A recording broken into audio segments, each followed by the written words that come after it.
할렐루야. 네, 오늘 이 예배 시간에 오신 여러분들을 주님의 이름 환영하고 축복합니다.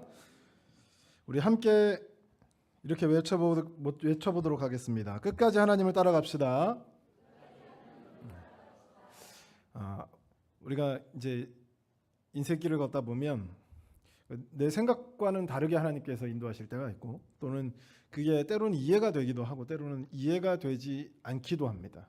그럼에도 불구하고 우리의 신앙이라고 하는 것, 우리 인생길이라고 하는 것은 끝까지 하나님을 따라가는 것임을 우리가 이스라엘 백성들을 통해서 알 수가 있죠.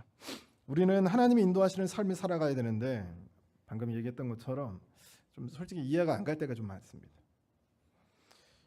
이게 좀, 그런데 또 생각해 보면 어쩔 수 없는 것 같아요. 분명 하나님은 우리를 안 좋은 길로 인도하시는 분이 아닙니다. 그거를 우리가 알아요. 만약에 우리를 안 좋은 길로 인도하신다는 조금이라도 그런 확률이 있다라고 우리가 생각하면 아마 하나님을 따라가지 않을 겁니다. 그런데 우리는 안 좋은 길로 우리를 인도하시지 않을 걸 확신하기 때문에 우리가 이제 때로는 어렵고 힘든 그런 과정을 겪을 때 하나님을 버릴 수도 있지만, 신앙을 버릴 수도 있지만, 끝까지 붙잡는 이유가 바로 여기에 있는 거죠. 때로는 불평할 수도 있습니다. 때로는 하나님께 내 감정을 솔직하게 얘기할 수도 있어요. 그러나 그럼에도 불구하고 끝까지 하나님을 따라가는 것이죠. 할렐루야. 우리가 그런데 느끼기에 그런 상황이 닥쳐오면 불안해하고 불만이 생기고 따지기도 합니다. 반항도 하고요. 왜냐하면 하나님의 생각과 계획이 우리가 납득이 잘 안 되기 때문입니다. 그 어쩔 수 없다라고 하는 이유가 뭐냐면, 하나님은 우리가 생각하는 것 그 이상으로 크시고 우리는 그거와 비교하면 작다라고 표현하기 어려울 정도로 작은 거죠. 그래서 하나님의 생각을 우리가 다 이해할 수도, 그분의 계획을 내가 납득할 수도 없는 거죠. 저희 교회에서 이제 학생들 그 공부를 가르쳐요. 공부를 가르치는데 이땡땡 씨가 초등학교 때 일이에요. 아마 많이 들어보셨을 거예요. 갑자기 제가 사무실에 앉아 있는데 저기 공부를 하고 있다가 갑자기 그 얼굴도 좀 빨개지고 화가 난 상태로 저한테 왔어요. 잔뜩 화가 났어요. 그러더니 막 눈물도 나고 콧물도 나고 화도 나고 이런 상태로 저한테 온 거죠. 근데 좀 그 장면을 제가 보니까 조금 궁금증이 좀 많이 생기더라고요. 왜냐하면 아니 왜 이렇게 학생들이 이렇게 화가 나면, 학생들뿐만 아니라 사람이 화가 나면 씩씩거리잖아요. 숨이 가빠져요. 이 산소가 부족해서 그러는 건지, 여기 우리 과학 선생님 이두아 집사님이 계시거든요. 나중에 궁금하면 한번 물어보시고, 왜 화가 나면, 아니 뭐 운동한 것도 아닌데 막 숨을 막 거칠게 막 쉬어요. 벌써 제 앞에 왔는데 한마디도 안 했는데 제 표정도 못 봤거든요. 근데 벌써 소리가 화가 났어. 잔뜩 화가 났어.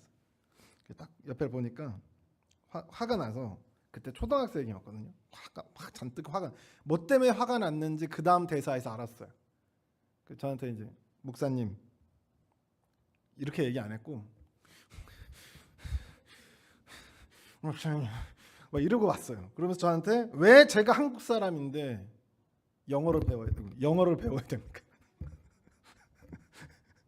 왜 제가 한국 사람인데 영어를? 저는 미국에 살 것도 아니고 미국이 싫어요. 근데 제가 왜 영어를 배워야 되죠? 그래서 잔뜩 화가 나서 저한테 그러는 거예요. 그래서 제가 이렇게 설명하고 저렇게 해서, 네가 인생을 살아가다 보면 영어를 할 수 있느냐 없느냐, 또는 영어 원서를 읽으냐 못 읽으냐에 따라서 네가 갈 수 있는 발걸음이 달라진단다. 전혀 이해 못해요. 전혀 납득이 안 됩니다. 왜냐하면 그 나이 때 아이들은 이해할 수가 없어요. 왜 영어를 배워야 하는지, 왜 내가 수학을 배우고 있는지, 내가 왜 과학을 배우고 있는지, 왜 내가 강계토 대왕을 배우는지 전혀 납득을 못합니다. 우리도 마찬가지죠. 하나님이 우리의 인생을 이끌어 가시는데 왜 이런 방식으로, 왜 이런 길로 나를 이끌고 가시는지 내가 잘 몰라요. 그럼 여러분, 이해가 안 될 때마다 우리가 다른 길로 가버리면 어떻게 될까요?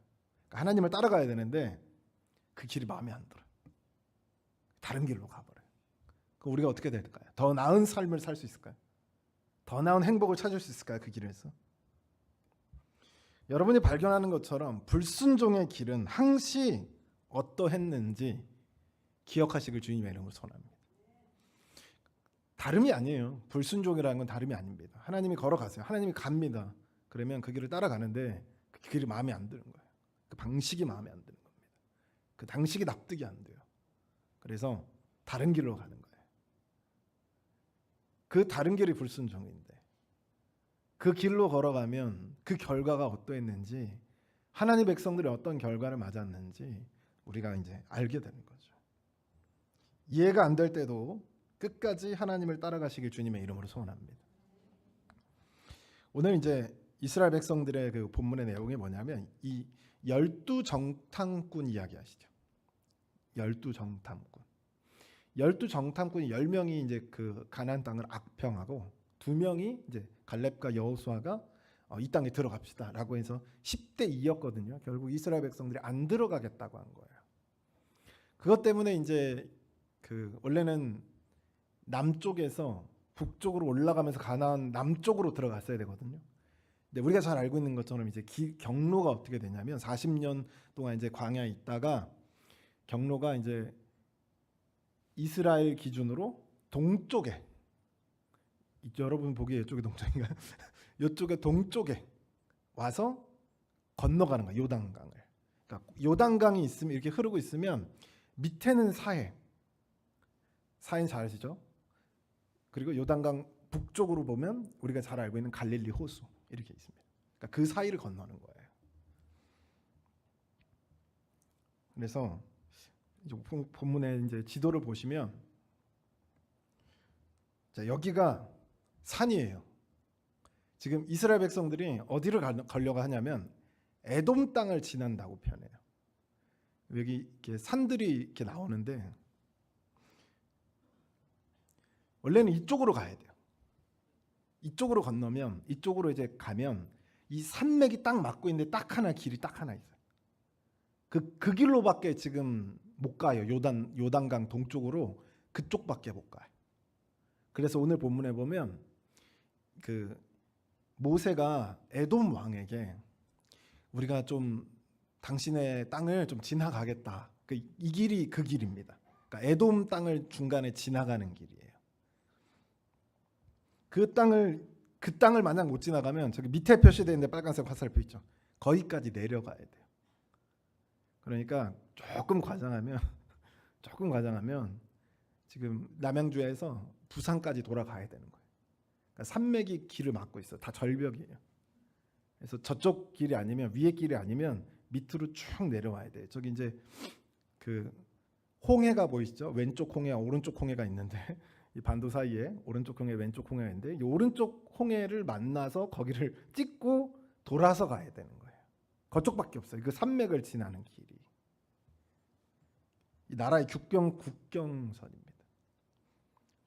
그래서 이제 원래대로라면, 원래 모세의 계획이라면 이쪽으로 이렇게 지나가는 거예요. 지나가서 이 산맥 사이로 있는 길을 지나가면 이제 이렇게 길이 왕의 대로라고 하는 길이 나 있습니다. 그 길대로 따라가면 금방 요단강 동쪽으로 가는 거예요. 북쪽으로 올라가면 이 사해니까 위에 파란색이 사해예요. 그러면 이쪽으로 탁 가가지고 도로가 왕의 대로와 군사 도로가 있어요. 잘 정비되어 있는. 거기 편안하게 가면 돼요. 근데 이제 에돔 왕이 그것을 허락할까요? 거절할까요? 상식적으로는 우리가 200만의 인구가 갑자기 대한민국을 좀 통과하겠습니다. 그럼 누가 오케이 하겠냐고요. 그러면 이제 다음 차선책이 뭐냐면 전쟁을 치러야 돼요. 전쟁을 치러야 됩니다. 근데 하나님께서 그렇게 안 하시고 어떻게 하냐면 이제 돌아가게 만들어 이쪽으로 가서 밑으로 이제 그 홍해 바다 쪽을 탁 찍고 돌아서 그 산맥을 돌아서 이렇게 해서 이렇게 가게 만드는 거죠. 그래서 이제 동해 쪽으로 가는 겁니다. 동해가 아니라 이제 그 요단강 쪽으로, 요단강 동쪽으로 가는 거예요. 근데 원래는 좋은 길을 앞두고 산맥을 따라서 우리가 살고 있는 옆집 그런 산이 아니고요. 굉장히 가파른 산인데 그 국경지대를 지나가는 거예요. 우리 국경지대는요 보통 정비가 안 돼 있어요. 길이 없습니다. 그러니까 지금 이스라엘이 걷는 이 길은 말 그대로 길이 없는데 막 그냥 해집고 가는 거예요. 때로는 진흙탕 속에서 막 수레가 빠지고 막 거기서 건져내고 막 먹을 거 없고 마실 거 없고 막 어디 뭐 편안히 쉴 곳도 없고 길이 제대로 돼 있는 것도 아니어서 막 정착 다 이제 여기서 조금 지내다 갑시다 천막을 치더라도 거기서 오래 있을 수가 없어요. 그러니까 이 돌아가는 이 길이 나라와 나라의 국경지대이기 때문에 너무 험난한 지형인 거죠. 그런 상황에서 오늘 본문에 보면 이스라엘이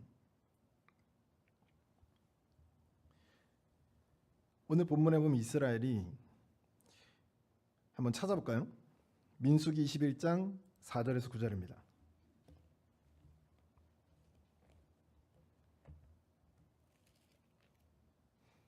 그런 상황에서 이제 이스라엘 백성들이 이제 지쳐서 화가 난 거죠. 화가 나서 이제 4절 부분에 보면 뭐라고 표현되어 있냐면 백성이 호르산에서 출발하여 홍해길을 따라 에돔 땅을 우회하려 하였다가 길로 말미암아 어떻게 됐다고요? 백성의 마음이 상했다. 이렇게 표현합니다. 백성의 마음이 그냥 상해버린 거예요. 그러니까 여기서 이제 마음이 완전히 이제 닫혀버린 거죠. 혹시 그래서 이제 5절에 보면 뭐라고 했냐? 백성이 하나님과 모세를 향하여 원망하는데 어찌하여 우리를 애굽에서 인도하여 내어 이 광야에서 죽게 하는가? 이곳에는 먹을 것도 없고 물도 없도다. 우리 마음이 이 하찮은 음식을 싫어하노라라고 얘기하죠. 하찮은 음식. 이것은 이제 아무리 봐도 만나와 메추라 가는 것 같아요. 그러니까 어떻게까지 표현하냐면 이 하찮은 음식, 하나님 처음에 내려줄 때 막 은혜의 음식이었고 생전 처음 먹어보는 음식이었고 막 극찬을 하던 그런 음식인데 뭐가 상해버리니까 마음이 상해버리니까 이게 뭐가 되냐면 하찮은 음식이 되는 거예요. 저는 이게 이해가 됐어요. 왜냐하면 마음이 상하면 여러분 음식이 맛이 없습니다. 제가 마음이 상하면 세상에서 가장 맛있어야 할 춘천 닭갈비가 맛이 없어요. 제가 군대 입대하면서 마지막으로 먹었던 점심이 춘천 닭갈비였습니다. 저희 부모님은 너무 맛있다고, 세상에 이렇게 맛있는 춘천 닭갈비를 처음 먹는다고 그렇게 먹는데 저는 타이어 씹는 느낌이었어요. 왜요? 마음이 상했으니까. 진짜로 아무 맛도 안 나더라고요. 우리의 인생께도 마찬가지예요. 너무 힘들고 지치면 적당히 힘들면 재밌어요. 적당히 힘들면 재밌고 심지어 성취감도 있어요. 그런데 감당하기 힘든 어려움이 닥쳐오면 심지어는 미래가 안 보여요. 미래가 안 보이면 그렇게 눈물로 기도했던 사람도 마음이 상해서 기도가 안 나옵니다. 마음이 무너졌기 때문에. 그런데 그 믿음이라는 것은, 우리가 말하는 믿음이라고 하는 것은 어떤 상황에 내가 어떤 상황에 우리가 있다 할지라도 하나님이 우리를 가장 선한 길로 이끌고 가시다라고 하는 확신이 믿음입니다. 그러니까 너무 힘들어요. 이게 이래도 되나 싶을 정도로 납득이 안 됩니다. 이렇게까지 하셔야 되나라고 생각이 들 때가 있어요. 이 길이 맞나 싶을 때도 있고 대체 어디로 가야 되나 싶을 때가 있어요. 이스라엘은 딱 어떤 상황이었냐면 딱 죽기 직전이었습니다. 그때 믿음이라고 하는 건, 그것은 믿음이랑 되게 거창하고 어렵고 이런 게 아닙니다. 믿음이라고 하는 것은 그런 상황에 있어도 하나님이 나를 선한 길로 인도하신다라고 하는 확신을 가지는 거예요. 그것이 믿음입니다. 그러니까 오늘 본문에 보여주는 이스라엘 백성들은 믿음이 없는 모습을 우리에게 보여주는 거죠. 그리고 이 모습은 다른 이의 모습이 아니라 우리의 모습이기도 합니다. 그래서 우리의 인생의 평생에 하나님이 우리에게 하시는 모든 계획과 모든 역사와 모든 작업들은 하나님을 믿게 하는 과정이에요. 다른 거 내려놓고 하나님을 믿게 하는 과정입니다. 아브라함을 보면 아브라함이 하나님을 믿을 수가 없어서 믿음이 아주 좋은 사람이죠. 자기 고향 떠나왔잖아요. 그런데 하나님을 전적으로 믿을 수는 없어요. 만왕의 왕이시다 믿을 수가 없습니다. 입술로 고백하는데 행동이 따라주질 못해요. 왜냐하면 내가 진짜로 믿는 건 아니니까. 그분이 내 삶을 책임져 주신다 믿을 수가 없어요. 하나님이 일평생 아브라함에게 하시는 모든 작업, 모든 고난에서 이겨내시고 모든 역사 속에서 아브라함을 훈련시키는 거예요. 뭘로 훈련시키냐면 믿음의 사람이 되도록 훈련시키는 거죠. 그리고 아브라함의 마지막 이야기는 여러분 잘 알고 있는 것처럼 이삭을 바치는 장면입니다. 그렇게 하나님을 믿을 수 없어서 양자를 드리고, 그렇게 믿을 수가 없어서 그 이스마엘을 이제 종을 통해서 낳기도 하고, 하나님을 믿을 수 없어서 하나님 약속의 땅을 떠나 이집트로 가기도 하고, 여러 가지 모습들을 이 단계를 이기면 또 다음 단계가 기다려요. 또 거기선 때로는 내가 물질을 의지하면 하나님이 그 단계에서 물질을 무너뜨리게 만듭니다. 내가 하나님보다 가족을 의지하면 또는 사람을 의지하면 그 사람이 떨어져 나가게 만들어요. 그래서 결국에는 하나님 외에는 다른 길이 없다라는 사실을 우리의 인생에서 경험하게 합니다. 다른 것이 목적이 아니에요. 오늘 본문에도 마찬가지입니다. 하나님이 이스라엘 너네 너무 미우니까 다 죽여버려야지 이래서 불뱀을 보낸 게 아닙니다. 이스라엘이 깨닫게 만들기 위해서 하나님이 불뱀을 보내는 거죠. 이스라엘 백성들이 하나님의 이렇게 하심, 왜 이렇게 돌아가는지, 그 길도 좋은 길도 아니에요.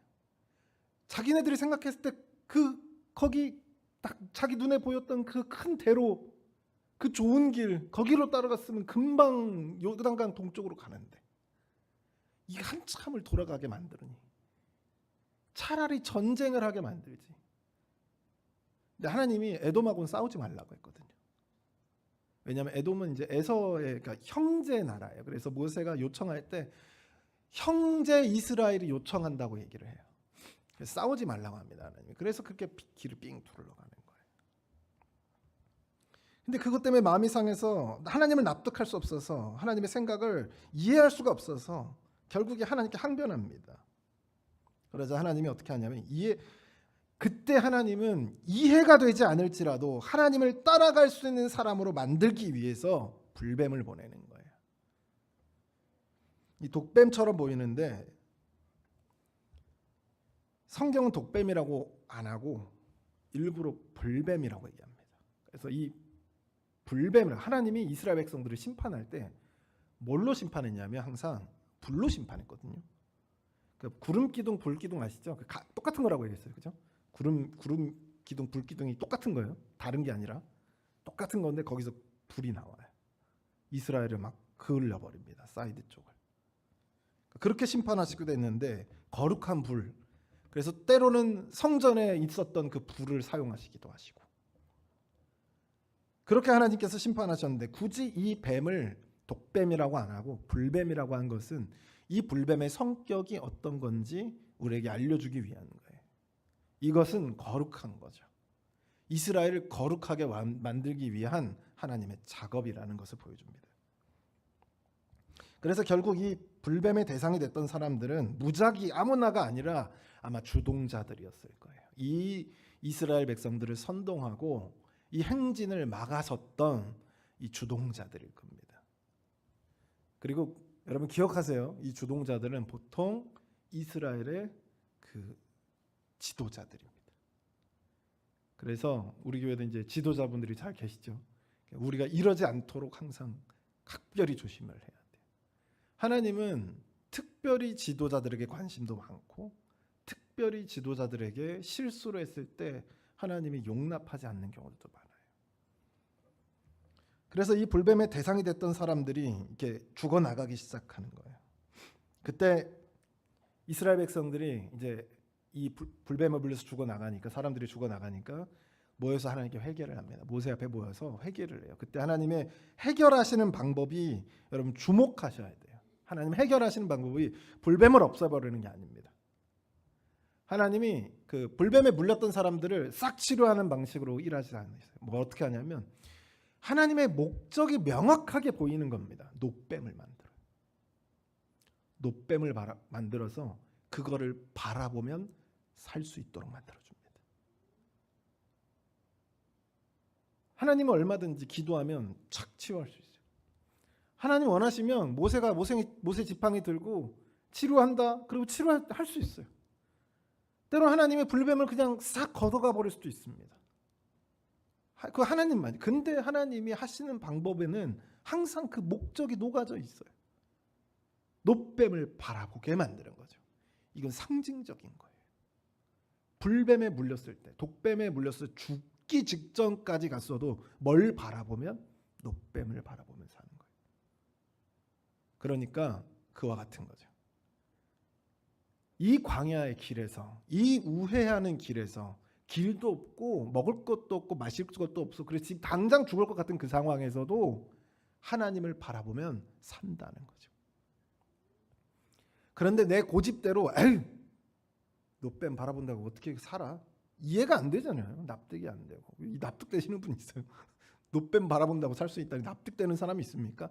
안 보면 노뱀을 아무리 이게 장대 위에 높게 달았어도 노뱀이라고 하는 것이 분명 그 집을 나가, 그 자기 장막을 나가 좀 가야 된단 말이에요. 지금 불뱀에 물렸어요.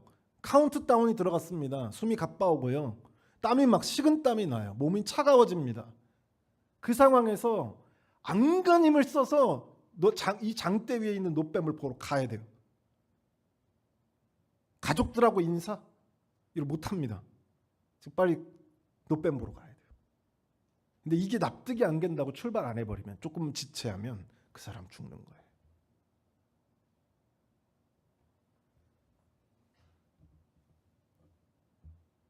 하나님이 일하시는 방식이 바로 이와 같다라고 하는 거죠. 하나님의 말씀에 순종했더니, 그것이 이해가 되지 않더라도 따랐더니 산다라고 하는 거죠. 그 이해가 안 되는 상황 속에서도 하나님의 말씀에 순종해서 그 노뱀을 바라봤던 자만이 살 수 있었던 거예요. 그 과정에서 하나님이 이유 없이 그 길을 돌게 하신 것이 아니다라는 것을 깨닫게 만드는 거죠. 이해가 되십니까? 하나님이 아무 이유 없이 너네 좀 골탕 좀 먹어봐라, 그래서 도는 게 아니에요. 이유가 있습니다. 목적이 있어요. 그게 우리가 납득이 안 돼요. 이해가 안 됩니다. 노뱀을 바라본다고 사는 거 이해가 안 돼, 납득이 안 돼. 그럼에도 불구하고 하나님을 따라가는 삶이지. 하나님을 따라가려면 어떻게 되냐면 제일 먼저 하나님을 봐야 돼요. 하나님을 보고 그 길로 가야 됩니다. 그래서 하나님께서는 이 사건을 통해서 이스라엘 백성들을 훈련시키는 거예요. 죽음의 그 순간에도 노뱀을 바라보면 산다. 하나님의 이끄심에는 분명한 이유가 있다라고 하는 거죠. 할렐루야. 때로는 하나님이 우리의 인생에 이와 같이 불뱀을 보냅니다. 우리를 멸망시키려는 게 아니에요. 우리를 혼내려고 하는 게 아닙니다. 우리를 훈련시키려고 하는 거예요. 우리가 깨닫기를 바라시는 거죠.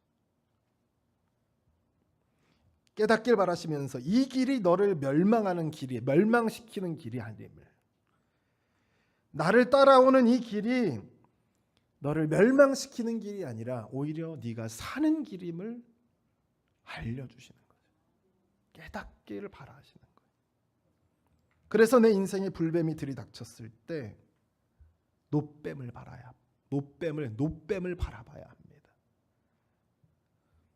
하나님을 의지하는 마음으로, 하나님을 신뢰하는 마음으로 노뱀을 바라봐야 되는 거죠.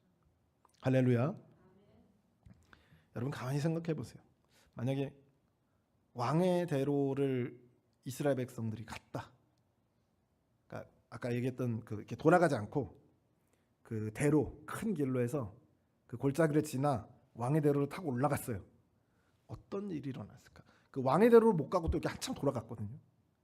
왕의 대로도 에돔 땅을 지나기 때문에 왕의 대로도 못 갔어요. 한참을 돌아갑니다. 왜 그렇게 하나님께서 하시나 뭐 이렇게 우리가 생각해 반대로 생각해 보면 돼요. 만약에 우리가 그 이스라엘 백성들이 그 길로 갔다면 어떻게 됐을까요? 한 발자국 떼기도 힘들 정도로 전쟁을 계속해야 됐을 겁니다. 우리가 생각하기에 만약 편한 왕의 대로로 갔다면, 그래서 돌아가는 길이 아니라 그 반대로 에돔을 통과해서 왕의 도로로 갔다면,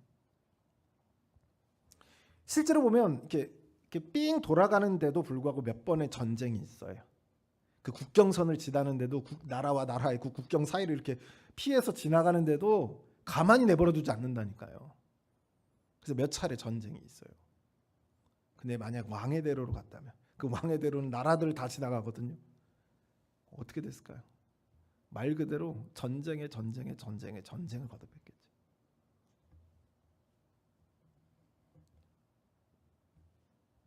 앞으로 한 발자국 전진하는 게 어려울 만큼 수많은 사람들이 죽어나가야 했었을 겁니다. 아버지를 잃고 형제를 잃고 그렇게 수많은 사람이 죽었을 때 비로소 요단강 동쪽에 도착했을 거예요. 그 돌아가는 그 길이, 그 험난해 보였던 그 길이, 내 마음을 무너뜨리는 그 길이, 명심하세요, 가장 안전한 길이었습니다. 할렐루야. 하나님이 내 인생을 이끄실 때, 우리의 인생을 이끄실 때 가장 선한 길로 인도하신다는 확신, 그 믿음 위에 서셔서 내 마음이 무너질 것 같은 그 길 위에서, 인생의 그 길 위에서 무너질 것 같은, 여기 너무 험난하고 어려워서 여기서 끝이다라고 생각되는 그 길에서 오늘 본문의 말씀을 떠올리시길 주님의 이름으로 소원합니다. 하나님은 우리를 멸망시키게 내버려 두지 않습니다. 하나님은 우리의 인생길을 허락하실 때 이유가 있어서 그 길을 걷게 하시고, 만약에 우리의 사명이 끝났습니다. 그럼 어떻게 되죠? 하나님께로 돌아가는 거예요. 그게 끝입니다. 우리가 아직 살아있는 이유는 애석하게도 변화받아야 될 게 많고 하나님이 주신 사명을 이루어야 될 게 많은 거예요. 모세를 보십시오. 죽기 직전까지 눈 하나 흐려지지 않습니다. 죽기 직전까지 하나님의 사역을 멈추지 않아요. 모세가 생명이 끝나는 그날은 사명이 끝나는 날이고, 그의 사명이 끝나는 그날이 그의 생명의 마지막이라고 하는 거죠.